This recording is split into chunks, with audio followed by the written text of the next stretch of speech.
dia bikin kopi. Nah, bikin kopi dia mau keluar nih, dia mau ngadem lah, kasarnya di dalam kamar ini dia merasa hawanya kok panas banget. Keluar Alip ke depan asrama ngebawa kopi yang udah dia seduh. Ketika sampai di depan asrama, baru aja mau duduk di pelataran lantai gitu lah, baru dia mau duduk, dia ngeliat ke lantai 2 asrama.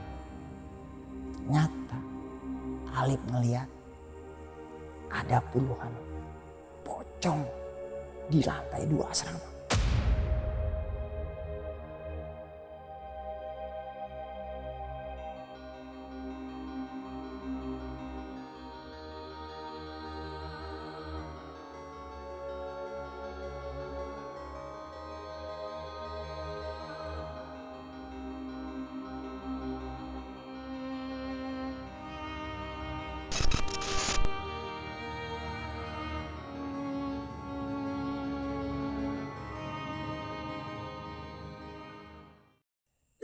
Matamu masih tersimpan selaksa peristiwa.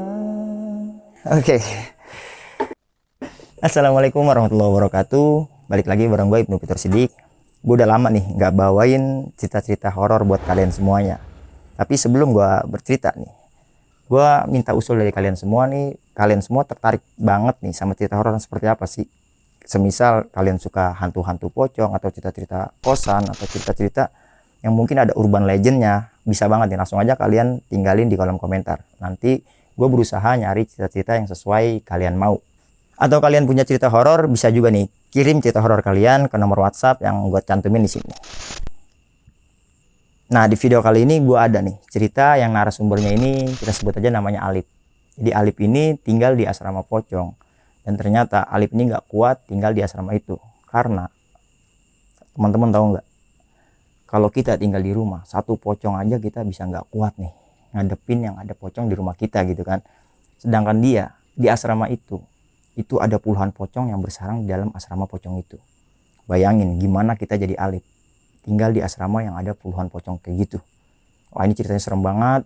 Jangan skip video ini, tonton video ini sampai habis karena ini bakalan bikin malam kalian merinding. Gimana ceritanya? Gini ceritanya.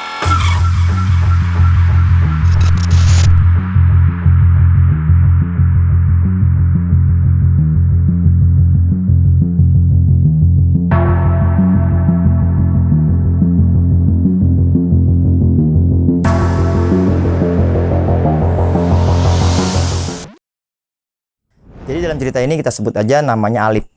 Alip ini pemuda 25 tahun yang masih suka tongkrong bersama teman-temannya. Tapi berbeda sama teman-temannya nih. Pada saat ini si Alip ini tidak bekerja, sedangkan teman-temannya bekerja. Jadi ceritanya gini nih. Di salah satu tongkrongan di pinggiran ibu kota Jakarta, Alip ini mempunyai circle tongkrongan. Yang tongkrongannya itu teman-temannya ini udah pada bekerja. Berbeda dengan si Alip. Di usia itu Alip masih menganggur. Nah, di suatu malam ketika mereka sedang asik nongkrong, teman-temannya ini membicarakan kehidupan tentang masa depan mereka.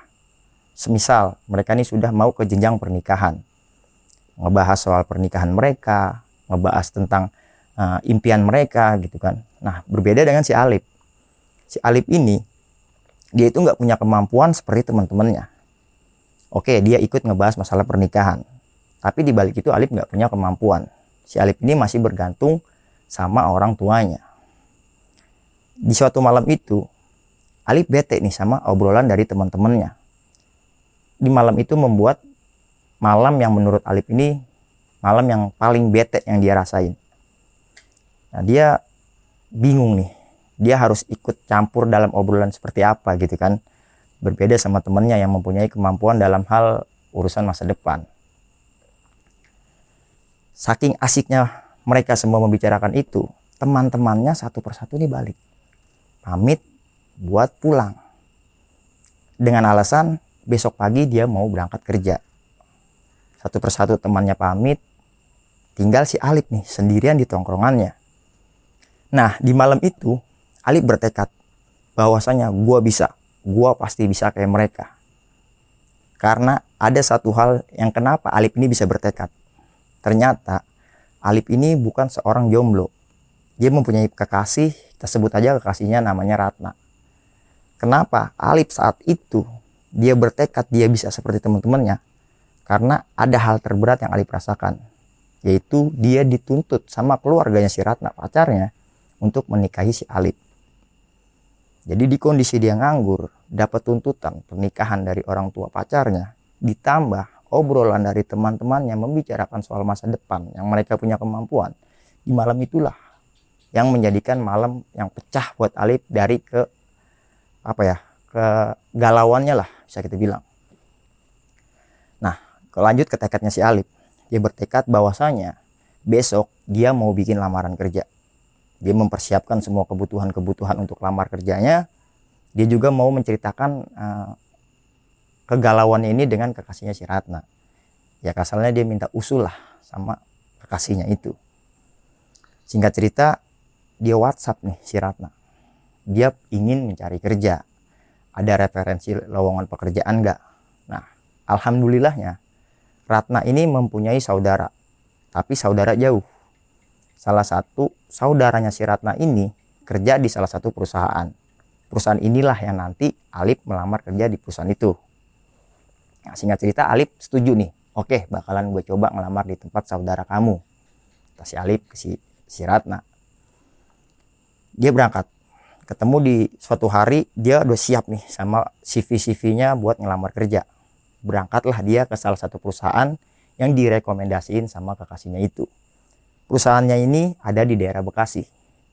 Perusahaan yang bekerja di bidang konveksi gitulah. Pembuatan baju, pokoknya bahan-bahan gitulah. Jahit menjahit, sablon menyablon, pokoknya konveksi lah. Ketika sampai sana, memang membutuhkan lowongan pekerjaan. Dan banyak nih yang dibutuhkan pada saat itu. Nah, Alip berpikir, wah berarti butuh banyak, gue pasti keterima. Dengan ambisi yang besar lah. Dengan harapan gue bisa kayak teman-teman gue. Ketika dia ketemu HRD di perusahaan itu, dia bingung. Kenapa karyawan-karyawan di sana kok sedikit yang mau ngelamar gitu. Sedangkan si Alip ini, informasi yang dia dapat, ini membutuhkan banyak karyawan. Tapi kok sedikit. Kalian tahu nggak? Ternyata kenapa nggak banyak yang lamar di situ? Karena kerjanya ternyata bukan di situ. Kerjanya memang di situ, tapi trainingnya ini nggak di situ. Jadi HRD-nya ini bilang kalian diterima, tapi trainingnya nggak di Bekasi, melainkan di daerah Garut. Itulah yang menyebabkan karyawan-karyawan di sana nggak pada mendaftar ke perusahaan itu atau ngelamar di perusahaan itu. Nah, lagi-lagi karena si Alip dengan ambisinya yang tinggi, dia is oke lah, nggak masalah lah. Dia harus RDL nih sama si Ratna. Dia mencoba kan, oke gimana tuh keputusannya? Dia nanya ke salah satu HRD di sana, ternyata benar. Di sana HRD-nya bilang, nanti kamu bakal kerja di sini, tapi untuk trainingnya kamu di Garut. Jadi kamu harus ke Garut dalam jangka waktu 2 minggu untuk melakukan training. Jika kamu berminat, besok pagi udah berangkat nih bersama kaki tangan dari owner perusahaan itu. Kita sebut aja ownernya Mang Dadang. Mang Dadang ini kaki tangan di perusahaan itu yang nanti mengantarkan si Alip untuk ke daerah Garut. Oke, lagi-lagi dengan ambisi Alip mengiyakan. Tapi ketika dia keluar dari perusahaan itu, tepat di depan perusahaan itu, Alip berpikir, nanti gue bakalan jauh sama kekasih gue nih si Ratna. Gue bakalan ngubungi dulu. Jadi pertama yang Alip hubungin ini bukan orang tua, melainkan kekasihnya dulu nih. Alip ngabarin via telepon, dia bilang, bahasa anak muda sekarang, beb kali ya. Beb, aku diterima, tapi aku trainingnya nggak di sini. 2 minggu aku harus keluar kota. Si Ratna ini sempet nggak setuju. Jadi dia kayak keberatan lah karena dia harus jauh nih sama kekasihnya. Tapi lagi-lagi mereka ini dalam masalah yang menurut mereka ini serius. Mereka harus melanjutkan ke jenjang pernikahan. Ya dengan berat hati Ratna mengizinkan lah. Ya singkat cerita itu udah disepakati. ketemu di besok hari Alip sudah berangkat sama Mang Dadang. Tepat jam 7 pagi Alip sudah standby di perusahaan yang ada di Bekasi. Gak lama menunggu, datang nih Mang Dadang. Mang Dadang dengan pakaian seperti owner juga, rapih lah. Datang nyamperin Alip. Mang Dadang bilang, "Mas Alip ya?" "Iya Pak, saya." "Kenalin, saya Dadang yang nanti akan mengantarkan Mas Alip menuju lokasi yang ada di Garut." Singkat cerita mereka sudah kenal, berangkatlah nih mereka berdua. Di sela-sela perjalanan, Alip ini bertanya ke Mang Dadang, "Mang Dadang, kenapa kok trainingnya bisa jauh banget ke daerah Garut, sedangkan nanti kan kerjanya di sini?" Nah, Mang Dadang ini menjelaskan, ternyata di Garut ini perusahaan konveksinya lagi ngebuat cabang yang ada di Garut.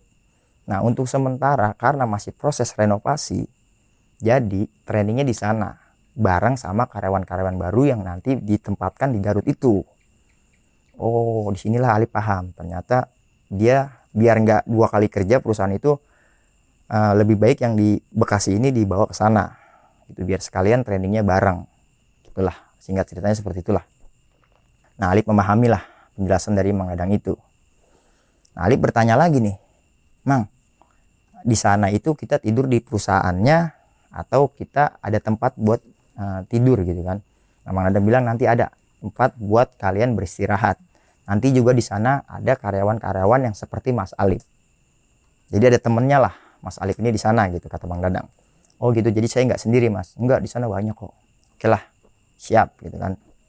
Nah, singkat cerita, nggak lama Alip sama Mang Dadang ini sampai nih di suatu tempat. Ternyata asramanya ini ada di pelosok kampung yang akses ke dalamnya aja ini bisa makan waktu kisaran 1,5 jam. Dari gerbang jalan raya ke dalam asrama itu ini menempuh perjalanan yang jauh, ditambah kontur jalannya yang rusak. Ketika sampai, Alip bingung, "Pak, serius ini tempatnya?" "Iya Mas, ini tempatnya." Kenapa Alip bertanya seperti itu? Ternyata kalau gua gambarin nih asramanya, itu asramanya seperti bangunan sekolah, letter U gitu. Di tengah-tengahnya ada tanah lapang. Itu bangunan 2 lantai. Nah, yang bikin Alip bertanya ini, di lantai 2 ini bangunannya seperti terbengkalai. Bener-bener ya lusuh lah. Banyak plafon-plafon yang runtuh. Pokoknya dilihat secara kasat mata langsung aja nih, ini nggak layak pakai nih buat bangunan di lantai 2 itu. Tapi berbeda dengan lantai yang 1. Di lantai 1 ini memang terlihat sangat rapi ya. Udah gitu terang. Oke, gue lupa nih. Jadi Alip ini sampai kurang lebih jam setengah 6 sore. Jadi bangunan itu gelap terangnya udah ketahuan lah. Jadi di lantai 1 ini memang bangunannya terang dan masih layak pakai. Berbeda dengan lantai 2, gelap dan ya samar-samar dari cahaya sisa-sisa matahari ini udah terlihat bangunan itu udah nggak layak pakai gitu. Udah pada runtuh-runtuh lah. Itulah yang menjadi pertanyaan si Alip ke Pak Dadang ini. Nah, ketika sampai, Pak Dadang bilang, "Mas, nanti juga saya sudah janjian sama 2 orang lagi karyawan yang mau training bareng Mas Alip." "Oh iya Pak, dia lagi di perjalanan ke sini." Ternyata 2 karyawan yang sama seperti Alip ini sedang menuju perjalanan ke asrama. Jadi mereka ini sudah datang ke bangunan konveksi yang sedang direnovasi itulah. Nah, nggak lama Alip dan Mang Dadang menunggu sampai nih 2 pemuda ya seusia Alip inilah. Kita sebut aja namanya Rijal sama si Putra. Mereka sampai, dikenalin lah sama Pak Dadang ini. Ini teman Mas Alip nanti buat tinggal di asrama ini. Udah mereka saling kenalan lah. Ternyata ya namanya itu Putra dan si Rizal. Nah, ketika sampai, disinilah Alip mulai merasakan kebingungan. Karena ternyata Pak Dadang ini nggak tinggal bareng mereka. Pak Dadang ini harus ke tempat konveksi di mana besok dia bekerja atau training. Jadi Pak Dadang ini nggak ikut tidur di asrama bareng mereka. Karena di bangunan konveksi ini sedang direnovasi. sudah kurang lebih 80% lah. Jadi di sana itu ada kuli-kuli bangunan yang harus diurus. Jadi Pak Dadang ini ngurusin kuli bangunan yang ada di proyek pembuatan konveksi itu. Dengan alasan seperti itulah Pak Dadang nggak bisa tidur bareng mereka. Oke, singkat cerita, Pak Dadang pamit nih, izin ke mereka untuk meninggalkan asrama itu. Jadi di asrama ini hanya mereka bertiga. Yang dijanjikan ternyata banyak karyawan-karyawan baru yang ikut bersama mereka. Nah, waktu semakin gelap pastinya. Mereka bertiga beristirahat sebentar nih untuk bersosialisasi sama tempat baru lah. Jadi mereka ini ditempatkan nggak jauh dari depan gerbang asrama itu. Jadi ke belakangnya ini masih sunyi, gelap, ya masih kosong lah. Hanya satu ruangan yang dijadikan kamar untuk mereka tidur. Nggak jauh dari pintu masuk. Jadi kalau gua gambarin, masuk asrama, masuk gerbang asrama, sebelah kiri ini sudah ada kamar. Di tempat itulah mereka istirahat selama proses training ini. Nah, mereka ini beristirahat nih. Gak lama ketika mereka lagi beristirahat, dua temannya si Alip ini, teman barunya ya, si Rijal dan si Putra, dia lapar. Dia bilang ke Alip, "Lip, gue mau cari makan. Lu tunggu sini biar nanti gue beliin sekalian." Gitu kan. Nah, Alip sempat nggak mau nih, dia sempat nggak setuju sama usulan temannya karena dia nggak berani untuk menunggu mereka yang mencari makan, karena udah punya bayangan gini, gue jalan ke asrama ini aja jauh, nggak, tadi gue di jalanan nggak nemu sama sekali warung makan gitu kan, pasti mereka ini bakalan lama nyari makan, sedangkan gue di sini sendirian. Itulah alasan Alip nggak setuju nih di awal. Mereka temannya bilang, "Oh tenang aja, gue orang sini." Oh, jadi Alip berpikir saat itu ya, dia berpikir kalau kedua temannya ini ternyata memang orang Tasik atau orang Garut ya, masih satu daerah lah. Oh gitu, jadi kalian tahu nih nggak lama nih gitu. Iya tenang aja, gue nggak lama kok, nggak jauh dari sini ada tukang nasi goreng, sekalian nanti lu gue beliin gitu. Oke lah, karena memang Alip berpikir temennya ini akamsi kan, ya udahlah, Alip mau nggak mau dia ditinggal sama teman-temannya. Alasan teman-temannya nggak mau berangkat semua buat nyari makan, jadi di kamar asrama itu ternyata banyak peralatan nih, seperti sudah ada TV, sudah ada radio, sudah ada lemari, belum lagi barang-barang mereka gitu kan, yang nggak mungkin nih barang-barang itu semua ditinggal. Itulah alasannya Putra dan si Rijal ini nggak mau mereka bertiga harus nyari makan. Udah, singkat cerita, berangkat nih temannya buat mencari makan. Alip yang ditinggal pada saat itu sendiri, dia bete, dia nggak tahu lagi dia ngapain gitu kan. Itu di pelosok, sinyal entar ada entar kagak, jadi dia bete lah. Nah, lagi bete ini si Alip ngelihat nih dari dalam kamarnya itu aksesnya langsung ke gerbang. Nah, dia melihat di depan gerbang, tepatnya di dalam ya, depan gerbang tapi udah di bagian dalam, ada satu perempuan yang sedang berdiri. Alip nyamperin nih, wah ada orang. Alip berpikir pada saat itu, mungkin ada perempuan juga yang ikut training di perusahaan itu. Gak lama nih, dengan sigap Alip mau nyamperin perempuan itu. Larilah dia nyamperin ke depan gerbang. Ketika sampai, ekspresinya gak enak nih dari perempuan itu. Perempuan itu flat, datar, dan tidak merespon obrolan si Alip. Jadi dia pas datang langsung nanya nih, "Kak, karyawan juga ya?" Perempuan itu diam. Nah, perempuan itu gak cuma memberikan ekspresi yang jutek, dia langsung meninggalkan Alip berjalan ke arah kanan asrama. Jadi depan persis kamar asramanya dia, ini tangga nih, akses tangga untuk ke lantai 2. Nah, ke arah situlah perempuan itu jalan. Saat itu Alip berpikir, wah ini perempuan karakternya memang sombong. Kedua, Alip berpikir ini karyawan yang nanti mau ngajarin Alip training. Karena Alip melihat seragam perempuan itu, seragamnya sama seperti karyawan yang dilihat di Bekasi. Jadi dia berpikir, oh ini karyawan yang udah jadi karyawan nih, yang nanti bakalan ngajarin gua, mungkin seperti itulah. Tapi memang dia mempunyai karakter yang sombong, jadi Alif mengabaikan lah. Oh ya udah, mungkin dia kamarnya di atas, kata si Alif seperti itu.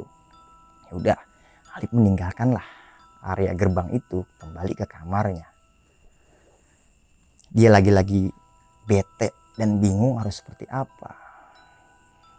Dia nyetel radio nih, yang memang sudah ada di dalam asrama itu. Dia setel radio, dia cari nih salurannya buat ngedengerin musik. Cari, nggak lama ketemu nih lagu-lagu lah, lagu-lagu Sunda gitulah yang dia nggak ngerti, tapi minimal ya ada hiburan lah. Dia santai nih sambil tiduran kan.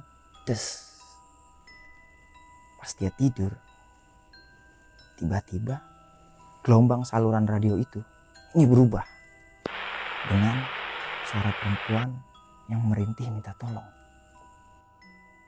Allah, Allah, tolong. Nah seketika Alif bangun, lari nih, dia takut. Dia lari ke arah depan gerbang, ya pokoknya keluar asrama lah. Nah ketika dia lari sampai depan gerbang, ternyata, lu tahu nggak, dia ketemu sama temennya. Kaget lah Putra sama si Ijal ini nih. Lu kenapa gitu kan. Ya Alif nggak pakai basa-basi, menceritakan semua kejadian yang dia temukan di malam itu. Dia cerita nih, pertama dia cerita, gua tadi ketemu cewek. Kedua temannya bingung, cewek ngapain? Ya mungkin warga sini gitu kan. Enggak, kayaknya dia mau ngajarin kita training deh, soalnya dia pakai seragam gitu kan. Alif ditanya, emang lu tahu seragam perusahaan ini? Ya gua kan sempat ke Bekasi, jadi gua ngelihat nih seragamnya sama gitu kan. Kayaknya gue nggak pernah dikasih tahu deh sama Pak Dadang. Ya udah kita lihat aja ke atas gitu kan. Nah si Alif ngajak ngeliat ke atas. Cuma baru beberapa anak tangga dia naikin, ini sepertinya meragukan gitu. Ada perempuan yang bisa tinggal di lantai atas. Dari kontur bangunannya aja ini udah kumuh gitu kan. Banyak reruntuhan kayu, belum lagi sampah-sampah daun gitu lah. Ya pokoknya lu ngaco kali ya Lip. Mana ada orang betah tinggal di tempat kayak gini, apalagi perempuan gitu kan. Udah besok aja gitu. Kalau udah terang kita lihat gitu. Ya Alif masih berpositif thinking lah. Ya mungkin memang ada gitu kan. Udah besok aja gitu. Nah, dia lagi-lagi menceritakan lagi nih. Tahu nggak pas gua ke kamar itu gelombang radio berubah sendiri gitu. Ya temennya bilang ya mungkin memang saluran dari sananya itu ya siarannya ya buat apa, siaran horor gitu kan, buat menakut-nakuti audiens di salah satu stasiun radio itu gitu. Ya udahlah lu nggak usah negatif dulu dah, kita baru malam pertama nih di sini gitu. Udah masuk kita makan gitu kan. Udahlah Alif bingung kan, dia juga yang bener juga sih mungkin yang diceritakan sama temennya gitu. Udahlah dia bertiga nih lanjutkan ke kamarnya nih. Nah ketika sampai di kamarnya, mereka bertiga nyantap nih nasi goreng yang sudah dibeli sama Putra dan si Rizal. Makannya asik, lahap banget nih mereka makan. Ya karena si Alif ini kan udah lelah ya, dia dari Jakarta ke Bekasi, dari Bekasi ke Tasik, jadi pasti capek nomor satu, lapar juga ditambah kan. Suasana Tasik itu kan ya Jawa Barat ini kan dingin ya. Udah dia makan dengan lahapnya.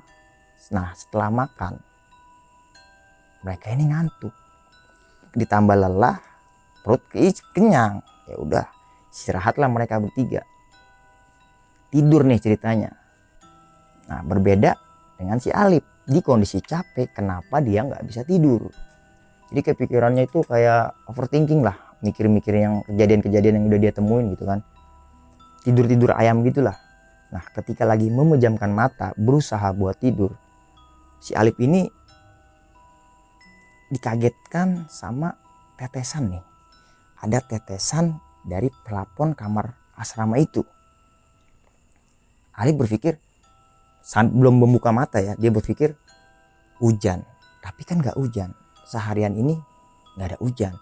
Di kondisi sekarang ini terang gitu kan, terang bulan, masa iya bocor. Kedua, sebelum melek Alif berpikir lagi, atas ini kan coran, masa iya ada rembes kecoran gitu kan. Pokoknya nggak mungkin lah ada tetesan dari atas gitu kan. Nah dia mencoba nih mencari tahu tetesan apa. Dia membuka matanya, dia mengusap beberapa tetes yang udah jatuh ke jidatnya. Ketika dia usap, dia lihat nih air apa yang barusan netes. Lu tahu nggak? Ternyata itu tetesan darah, merah dan bau anyir. Dia kaget, kebangunin teman-temannya. Ya bangun. Nah temennya ketika bangun lebih kaget lagi. Dikagetkan sama mukanya Alip ini ternyata udah penuh sama darah. Darah yang bekas dia usap nih. Yang usap darahnya gitu kan. Lu kenapa? Lu habis dari mana? Kan temennya kaget lah. Enggak, gue gak dari mana-mana. Ini bocor tadi. Pas gue liat darah ini kayak gini muka gue. Udah lu kejedot kali atau lu kejatuhan apa gitu kan. Kata teman-temannya. Mungkin lu gak sadar, lu udah tidur. Lu ketiban apa gitu. Atau digigit serangga atau apa gitu kan. Udah langsung ke kamar mandi. Cuci darahnya gitu kan. Udah Alip ke kamar mandi nih. Dia bilas. Nah dikasih lihat teman-temannya, ada luka nggak gitu. Ya, memang nggak ada luka di wajahnya si Alip ini. Nah temannya bilang ya mungkin lo ketiban apa gitu, pokoknya masih nggak nyangka ini ada kejadian horor lah. Teman-temannya masih ya mungkin karena lelah juga kali ya, udah lelah jadi ya udah bodo amat lah gitu ya. Tapi berbeda nih apa yang dirasakan sama si Alip. Udah banyak kecurigaan yang dia rasakan di malam pertama ini, apalagi darah nih yang benar-benar nyata dia rasakan dan dia lihat. Ya lagi-lagi Alip bingung, tapi di kondisi bingung ya ada lelah lah yang dia rasakan. Hingga singkat cerita Alip bisa tertidur nih. Sambil melawan rasa takutnya, nggak lama dia tertidur pulas dan dibangunkan sama teman-temannya yang menunjukkan di pagi hari mereka harus melakukan training di hari pertamanya. Alip dibangunin sama si Putra. Udah mereka bergantian untuk mandi dan menunggu Pak Dadang ini untuk sampai menjemput mereka. Nah, mereka semua sudah rapi, nyampe lah Pak Dadang ke asrama. Naik nih mobil yang dikendarai sama Pak Dadang, itu Kijang lama, Kijang kapsul gitulah. Naik nih mereka. Nah di dalam kendaraan Pak Dadang, si Alip bertanya nih, Pak mana Pak? Katanya banyak karyawan-karyawan baru seperti kita. Nah Pak Dadang bilang, oh nanti satu persatu nyusul kok. Kalian tenang aja, di 2 minggu ke depan pasti udah banyak karyawan yang ikut tinggal bareng mereka. Nah Alip bertanya lagi nih, Pak memang asrama itu bekas apa sih? Gitu. Kayaknya serem ya Pak. Nah Pak Dadang seperti mengalihkan pertanyaan si Alip. Dia seperti bilang, nanti kalian di sana training sama Pak Bagas ya, gitu-gitulah. Kasarnya ada yang bimbing lagi gitu kan dari karyawan yang memang sudah bekerja di konveksi itu. Nggak dijawab nih pertanyaan si Alip, diabaikan sama Pak Dadang. Udah singkat cerita mereka lanjutkan perjalanan hingga akhirnya mereka sampailah di perusahaan konveksi yang baru ini nih, yang lagi tahap renovasi. Sudah 80%-an lah bangunan itu jadi. Memang banyak proyek-proyek yang udah lagi pada bekerja gitu kan. Mereka training tahap demi tahap mereka lakukan, yang dibimbing sama Pak Bagas, mengikuti aturan-aturan ya, ketemu jam istirahat mereka istirahat, ketemu melanjutkan pekerjaan mereka lanjut bekerja. Singkat cerita kembalilah mereka diantar untuk tidur di asramanya. Nah singkat cerita selesai mereka melakukan training di hari pertamanya, balik lagi nih mereka ke asrama, dan ketika sampai di asrama Alip teringat nih, dia tadi pagi belum sempat survei ke area-area asrama, terutama lantai 2 yang semalam dia menemukan sosok perempuan. Nah mereka pulang kan masih sore lah, sekitar jam 5-an. Cuaca pada saat itu masih terang. Alip ngajak nih teman-temannya, woi kita keliling-keliling asrama yuk, kita lihat ada apa aja sih di asrama ini gitu kan. Temennya oke nih, masih mau nih, oke ayo.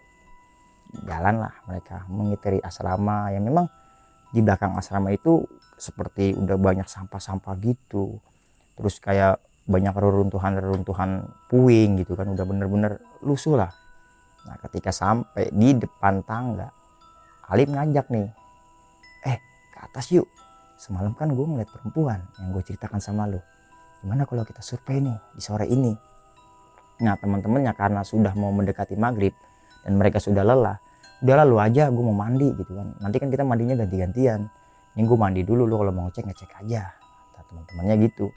Nah si Alif ditinggal nih sama teman-temannya ke toilet untuk bersih-bersih. Nah, Alif mencoba sendiri nih naik ke lantai 2, jalan tangga demi tangga dia lewati sampai.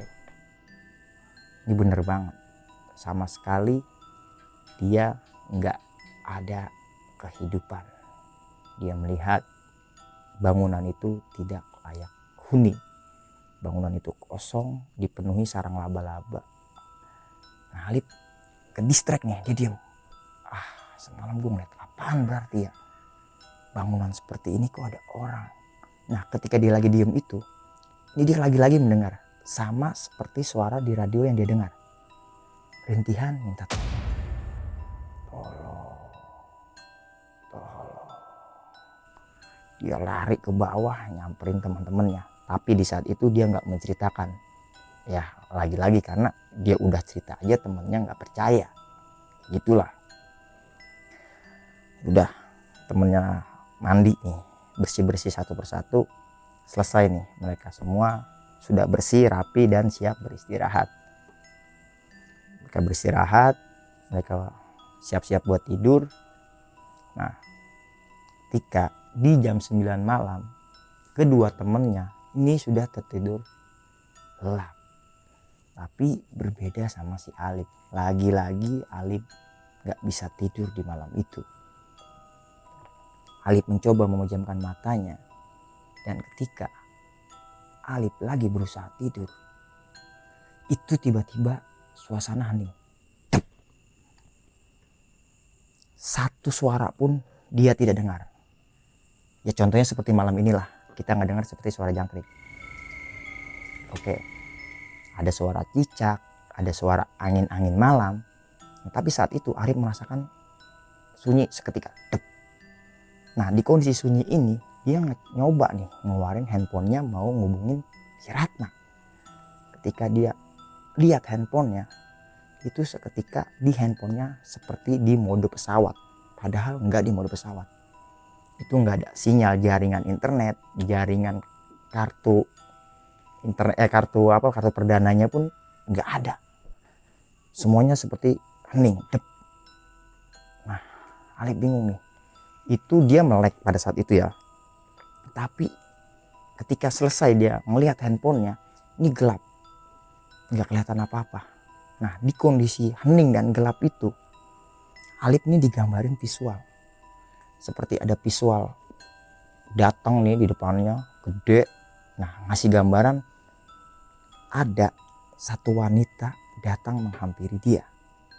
Wanita itu dengan muka yang compang-camping, berpakaian putih yang lusuh, datang menghampiri dia. Gak cuma itu, ternyata di belakang wanita itu ada puluhan pocong berbaris mengikuti wanita itu. Nah dia kaget, ngapain ini sosok ini banyak? Nah ketika perempuan itu semakin dekat dengan Alif bersama puluhan pocong itu, perempuan itu berkata kepada si Alif, lagi-lagi perkataan yang sama, tolong, tolong, tolong. Wah gila, Alif bingung, ada apa ini, sebenarnya apa ini? Nah Alif lagi bingung yang yang ngerasain kondisi seperti itu, visual itu keganti. Sosok perempuan itu tinggal sendiri, tapi perempuan itu ngajak si Alif. Alif diajak nih, dilambaikan, dan nggak tahu kenapa tiba-tiba Alif ini ngikutin sosok perempuan itu, dan ternyata perempuan itu jalan ke arah belakang asrama. Nah ketika sampai belakang asrama, perempuan itu nunjuk ke salah satu tembok asrama. Nah seperti itulah di depan Alif nih. Alif bingung, seperti ada clue dari si wanita ini. Dia berpikir ada apa ini, sebenarnya ada apa yang terjadi. Nah Alip bingung. Nah perempuan itu tiba-tiba menghilang. Dep. Nah seketika itu juga itu suasana kembali normal. Cek. Dia ketika membuka matanya itu sudah terang dan suara-suara hewan-hewan malam maupun angin malam sudah Alip dengar pada saat itu. Tapi kan Alip bingung, tadi gue nggak ngimpi loh, gue tidur seperti ngimpi, gue ngimpi nggak seperti ngimpi. Pokoknya visual itu tiba-tiba datang dengan sendirinya. Dia merasa dia tuh nggak ngimpi, dia tuh sadar gitu kan. Nah di kondisi itu Alip ya bingung udah pasti. Nah di kondisi bingungnya ini karena udah terang ya, dia nggak bisa tidur nih. Dia mencoba nyari kesibukan. Dia bikin kopi. Nah bikin kopi, dia mau keluar nih. Dia mau ngadem lah.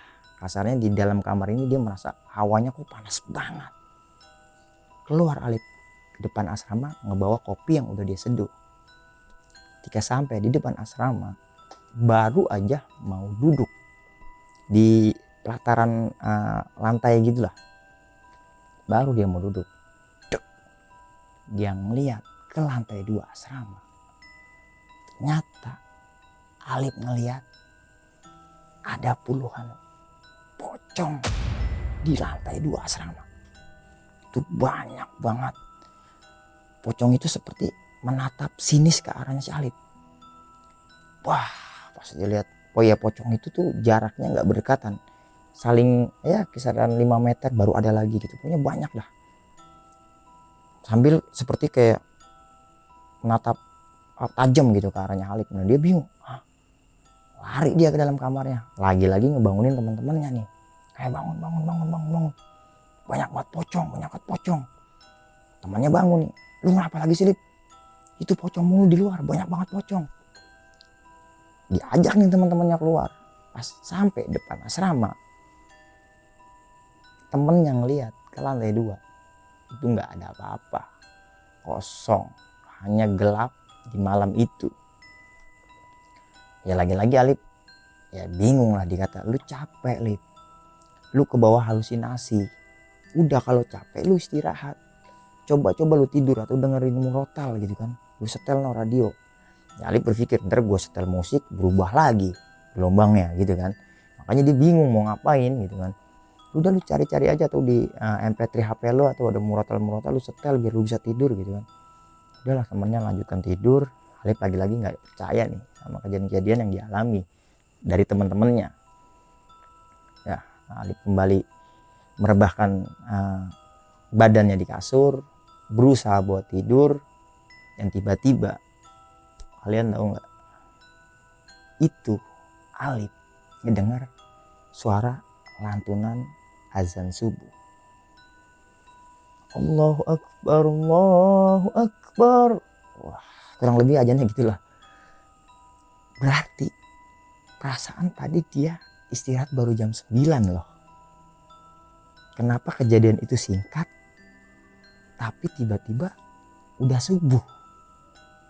Gokil nggak? Dia seperti masuk di dimensi yang berbeda. Dimensi waktunya aja udah nggak sinkron nih. Karena kejadian ini sangat singkat. Tapi kenapa? Ya dengan dunia nyatanya ini udah azan subuh. Dia bangunin teman-temannya. Bangun udah subuh. Lu pada mau sholat nggak? Atau lu mau siap-siap gitu kan? Nanti kita ganti-gantian mandi. Biar nggak telat kayak kemarin. Gabak kerubuk gitulah. Udah temannya dibangunin.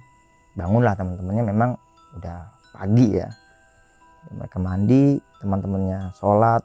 Alip pun pada saat itu ya ikut sholat gitu kan, karena udah banyak kejadian-kejadian horor yang dialami ya. Dia mencoba menenangkan dirinya lah dengan dia ikut sholat bersama teman-temannya. Selesai sholat, mereka sarapan yang sudah mereka siapkan di malam hari. Selesai sarapan nggak lama Pak Dadang sampai nih menjemput mereka buat melakukan training di hari kedua. Jalanlah mereka bersama Pak Dadang menuju lokasi training. Alip bertanya nih, menegaskan sekali lagi ke Pak Dadang, Pak, opo mas, ini bangunan apa sih Pak? Kamu ini dari kemarin nanya mulu, memang apa yang kamu alami? Ceritakan nih semuanya nih, kejadian yang dialami ke Pak Dadang. Ya teman-temannya juga sambil ketawa kecil lah. Ternyata Pak Dadang ini jawabannya sama nih kayak teman-temannya. Dok, kamu capek. Kamu itu butuh istirahat. Jadi kamu berhalusinasi. Oke Pak, kalau memang semua ini halusinasi, lantas bangunan itu bekas apa? Nah, Pak Dadang ngebuka tipis, bilang ke si Alip, kalau bangunan itu dulunya bekas sekolah dasar. Jadi bangunan sekolah yang sudah tidak dipakai. Sekolah itu bangkrut dan tidak ada siswanya, jadi sekolah itu ditutup lah dan nggak beroperasi lagi. Oh gitu Pak, iya. Lantas kenapa udah terbengkalai tapi lantai satunya masih bisa dipakai gitu kan? Nah Pak Dadang bilang, gini loh Dok, di sini nggak ada tempat lagi, hanya ini tempat yang bisa kalian tempati. Jadi Alip ini Pak Dadang ini berpikir nanti kalau banyak karyawan di tempat ini layak lah, cukup lah gitu kan. Memang ada tempat-tempat mungkin di sana itu kecil, jadi yang besar hanya tempat itu. Yang perusahaan ini kan mempunyai harapan kalau karyawan ini bakalan banyak. Nah, di sini juga Alip nanya, lah udah 2 hari kenapa nggak nambah karyawan sama sekali Pak? Pak Dadang bilang, nanti masih dalam tahap seleksi katanya. Nah ketika sampai di perusahaan konveksi itu ya seperti biasalah, mereka semua training nih. Mereka melakukan tugasnya, selesai mereka semua training, lagi-lagi mereka pulang nih, dianterin sama Pak Dadang. Cuma ketika sampai asrama, si Alip ini ngomong nih ke Pak Dadang, Pak bisa nggak Pak malam ini Bapak ngikut tidur bersama kita gitu kan. Nah ternyata sebenarnya Pak Dadang ini mau ikut tidur bareng mereka, cuma di hari itu atau di sore itu ini waktunya kuli-kuli ini pada gajian. Jadi Pak Dadang ini harus ngurus gajian para kuli di konveksi itu kan, jadi nggak bisa nih. Sebenarnya saya mau gitu kan, jadi nanti kalau saya sempat saya bakalan ikut tidur bersama kalian. Udah diiyakan lah, dan Pak Dadang meninggalkan mereka nih. Lagi-lagi mereka beristirahat. Singkat ceritanya lah, ketika mereka beristirahat, ini kisaran beres azan isya lah. Nah suasana pada saat itu gerimis nih. Memang di daerah sana dingin, ditambah gerimis, ya tambah dingin lah. Nah mereka semua lapar. Mereka nggak sempet stok makanan ketika tadi pulang dari trainingnya. Nah ketika perut mereka lagi pada lapar di kondisi dingin itu, ini mereka nggak dengar suara benturan mangkok tukang bakso. Ting ting ting ting. Nah si Putra nyeletuk nih, wow pas banget nih, kita lagi lapar, ada tukang bakso, cuacanya dingin, serang gitu kan ceritanya. Ya udah mereka semua bergegas nih keluar asrama, nyamperin sumber suara benturan mangkok dengan sendok.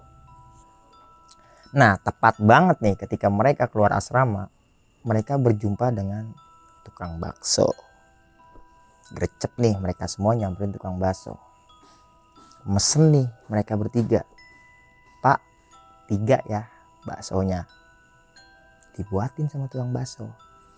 Sambil menunggu tukang bakso ini buat, mereka menunggu nih duduk di depan gerbang asrama. Nggak lama mereka berdua nunggu, tukang bakso itu ngasih kode kalau baksonya sudah jadi. Nyamperin nih. Ketika sampai di tukang bakso, kalian tahu nggak? Ternyata di mangkok bakso itu bukannya bakso, itu bola mata. Anjrit, mereka semua kaget. Apaan ini Pak? Nah seketika itu juga tukang baksonya ini menatap ke arah mereka. Duk. Pas mereka lihat, tukang baksonya itu tanpa bola mata. Kabur mereka, lari keluar asrama, bukan ke dalam asrama. Mereka lari dengan ketakutan. Kali ini mereka semua menyaksikan kejadian janggal ini. Lari semua. Mereka bertiga lari sampai nih, nggak tahu nih sudah berapa jauh dia berlari. Dia diketemukan sama satu musola kecil, musola di kampung itulah, atau di pelosok kampung itu.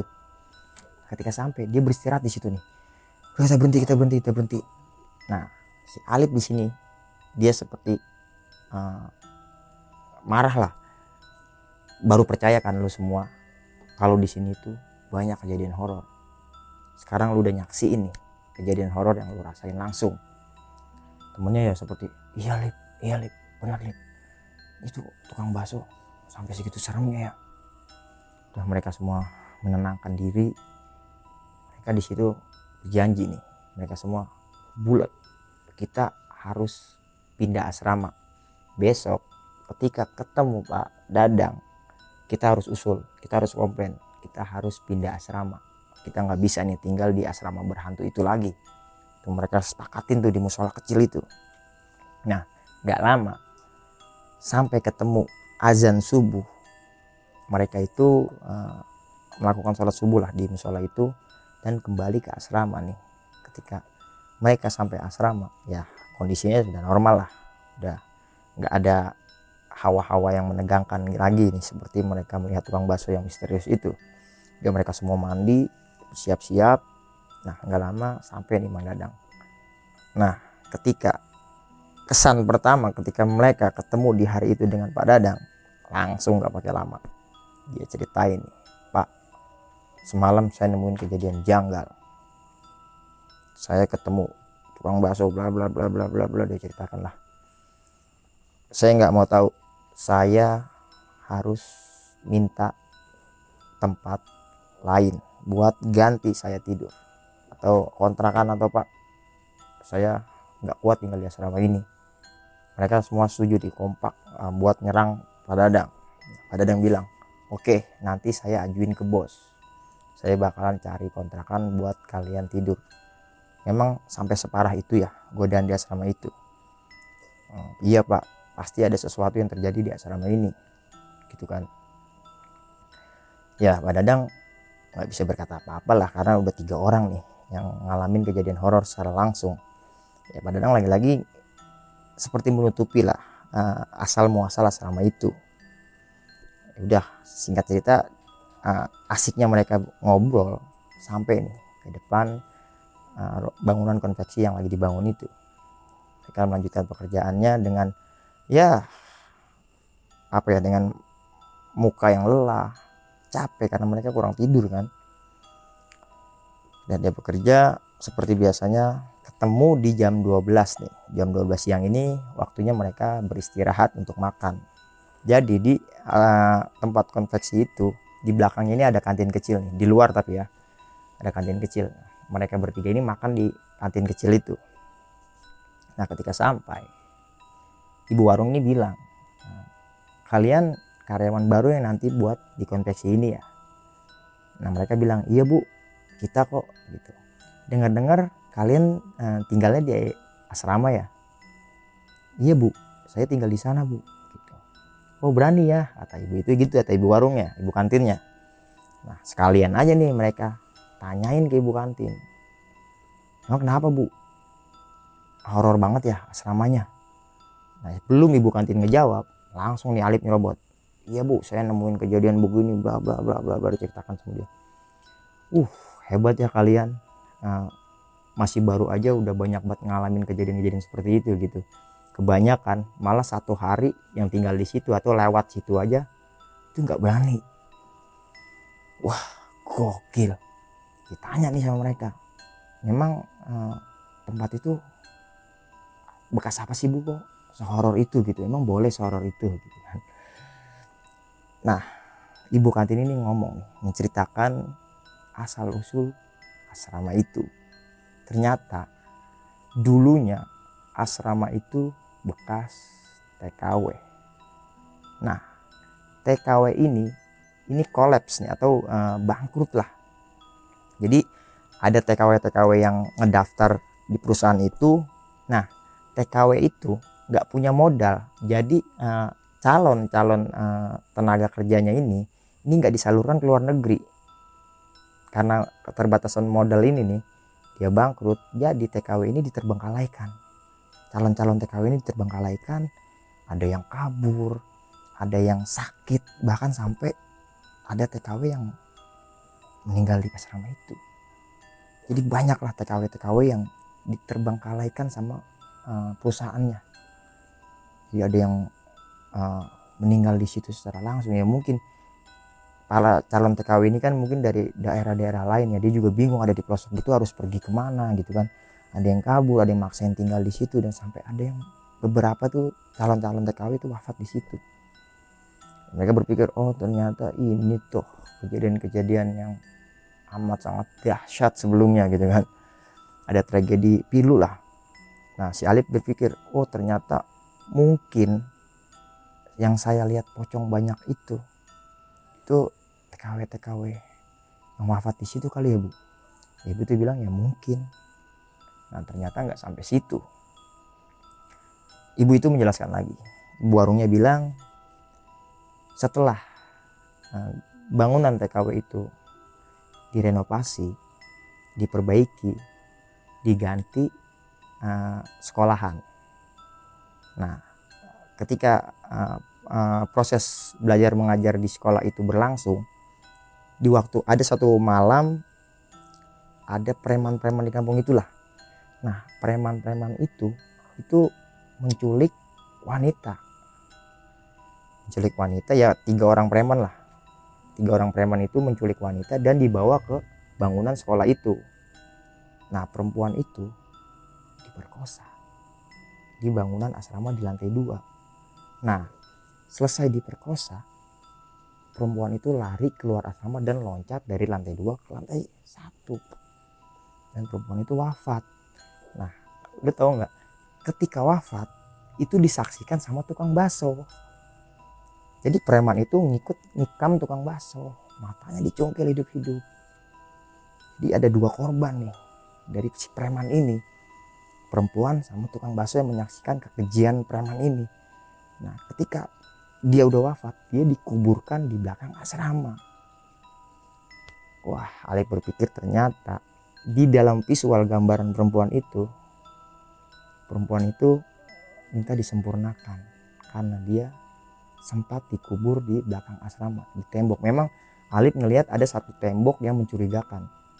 Jadi bukan di tanah gitulah, jadi dicor hidup-hidup di pagar asrama gitu. Jadi dibolongin, dimasukin tukang bakso sama perempuan itu dan dipendam di tembok asrama itu. Jadi itulah kejadian sebelum asrama itu ditempati sama mereka. Memang asrama pocong itulah yang menjadikan mereka semua di saat itu juga mereka mau ngomong kepada Dadang untuk berhenti melanjutkan pekerjaannya. Jadi si Alip ini ngomong kepada Dadang. Di hari itu juga, di waktu itu juga dia minta anterin pulang. Dan kedua temannya pun nuntut buat nggak melanjutkan training di tempat itu. Karena tempat itu banyak menyimpan kejadian pilu. Ya, lagi-lagi Alip gagal untuk melaksanakan tekadnya untuk menikahi kekasihnya Ratna yang ada di Jakarta. Kira-kira itulah gambaran cerita pengalaman dari si Alip. Kegagalan Alip menikahi si Ratna. Jadi buat teman-teman semuanya, gue suruh nyanyi lagi kayaknya nih. Pintar aja kalau udah closing. Jadi teman-teman semuanya, kita bisa ngambil hikmah lah atau pelajaran dari ceritanya si Alip ini. Banyak di balik horor-horornya kejadian itu atau di balik kejadian-kejadian pilu itu, kita bisa mengambil hikmah atau pelajaran buat kita bahwasanya memang hal gaib itu ada, dan setiap orang itu merasakan kejadian-kejadian gaib dengan pengalaman yang berbeda-beda pastinya. Kiranya itu aja, next di video selanjutnya. Tapi jangan lupa juga teman-teman, jika kalian punya cerita-cerita horor, kirim cerita horor kalian ke nomor WhatsApp yang ada di sini. Atau juga kalian tertarik nih sama cerita-cerita horor yang seperti A, seperti B, seperti C, atau dari pengalaman-pengalaman horor yang mengangkat cerita urban legendnya, bisa juga nih kalian tinggalin di kolom komentar. Nanti bisa gue cari sumber-sumber cerita yang disukain sama teman-teman semuanya lah. Kiranya itu aja.